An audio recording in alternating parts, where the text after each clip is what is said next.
Well, we had torrential downpours.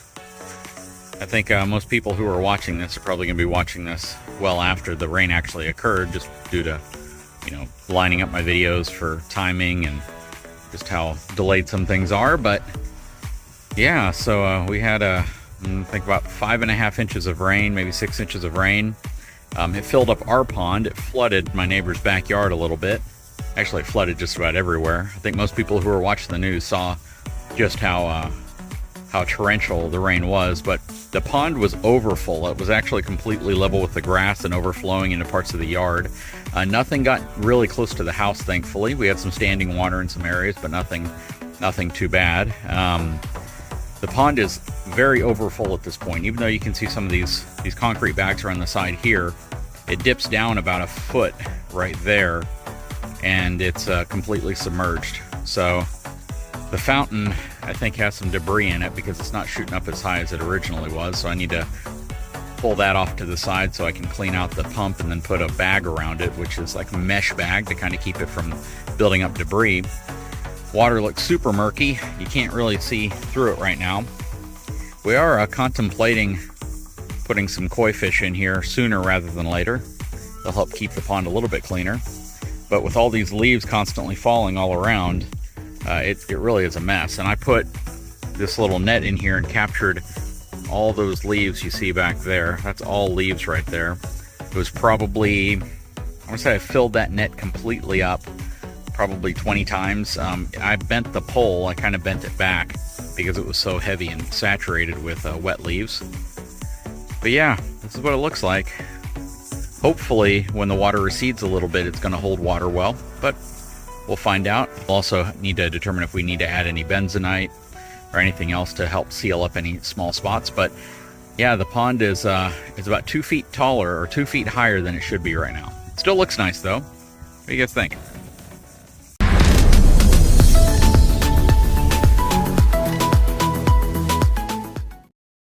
So in front of me, you were looking at a pretty cool product from the folks over at Gen Y. This is their new Phantom hitch. Now, there are some really interesting aspects about this that make it very unique from many hitches on the market. We're going to try to go over some of those today. Okay, so what's unique about this? Well, let's first take a look at the numbers on it. First of all, this is going to have a 2-inch shank, an 8-inch drop. It can support 1,200 pounds worth of tongue weight and 12,000 pounds total hitch weight capacity. And this uses what's called a VersaBall. So basically, this is the ability for me to flip that ball in that receiver right there and go to either a 2 or a 2 5/16 inch ball. So that's really nice. Gen Y is widely known as being one of the most reliable and one of the best built hitches on the market. And honestly, I can't disagree. This thing is absolutely constructed beautifully. Anytime you look at a Gen Y product, you can definitely tell that there's a lot of care, a lot of engineering, a lot of love put into their products because they just look super robust. The only thing that's a little bit interesting about this specific setup is, I'm used to some of those incredibly crazy strong rated towing capacity Gen Y hitches, and this one has a 12,000 pound capacity, which is a little on the lower side compared to most Gen Y products. Now, there's 2 main features that makes this stand out amongst other hitches. Well, I guess 3 if you want to include the standard capabilities to have these 3 receiver slots so you can move the shank up and down and adjust this with ease.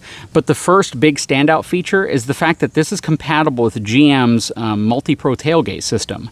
So if you put this in your receiver and you drop your tailgate and then you drop the tailgate within a tailgate on a GMC truck, it actually won't make contact with the shank right here like it will with a lot of other hitches on the market. So that's a huge perk. You don't have to remove the hitch. The second aspect of this, which is nice, and they kind of work hand in hand, is the ability for you to flip this assembly under it and stow it under the back bumper of your vehicle so it's not just hanging out there and becoming an obstacle. Let's go ahead and move this over to my wife's Expedition, get it installed, and show you how this operates. Okay, so we have the shank inserted into the receiver, and this is the 2-inch shank. And like all Gen Y products, they're super heavy duty, super robust, just built exceptionally well. You can definitely tell a lot of time and engineering has gone into their products. But the first thing I want to show you is, I guess the first one would be how to flip this thing around so this isn't sticking out this way. And if you have a GMC with the multi-pro tailgate when it comes down, to prevent it from hitting. I think they even reference this to using it like when you're going through a car wash. So the first thing we're going to do to flip this around is we're going to pop this pin out right here. So the pin's out. Next thing we're going to do is pull this pin out. Pin's out, and we're going to flip this around and over, and then put the pin back in. There you go. Now, on my wife's vehicle, it presses up against this plastic piece on the bottom, but if you had a pickup truck, it wouldn't do that because you're typically not going to have a piece of plastic surrounding the bottom part of your receiver. So on here, it actually doesn't press up against it very much at all. It's just kind of lightly touching it. I wouldn't be worried about that. In honest opinion, I wouldn't be worried about the way it's touching right there, because the ball is smooth enough that I don't imagine it would do any kind of damage right there, especially if you're not going to keep it on there all the time. So this is in its stowed position, and when it's in this position, it only sticks off the back of the vehicle by maybe 3.5 inches. So there's really no real chance that you're going to hit it with your shin as you go by, and it's going to be an obstacle while you're backing up, anything like that. So it's stowed away really nicely. Ground clearance beneath it to the ground is probably 10 inches, and this is on my wife's Expedition. So it has reasonable ground clearance, but you're still going to want to be careful. If you're going over, you know, something that's really, really tall or really off-road conditions, you're probably not going to want it in its stowed position. Overall, though, it looks nice. It's set up well. It's certainly a bit bulky, but that's kind of reminiscent of a lot of the Gen Y products in this 3 receiver type design. I mean, some of these have like 4 or 5 receivers on them whenever you get their standard Gen Y hitch. But yeah, whenever you have, you know, 3 independent 2-inch receivers on top of each other, you're going to have a bit of real estate that's going to take up. If you're okay with that bulk, you're getting a super, super high quality product, and that's kind of what makes up for it.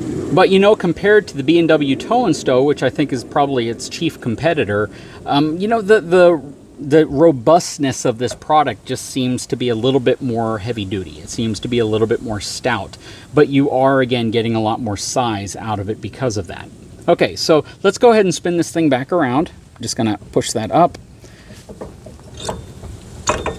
pop the pin out, swing it back up like this, and it really only has this one pivot point right here, so it's a little easier to use whenever you're stowing it than the B&W product, even though again it does take up more space.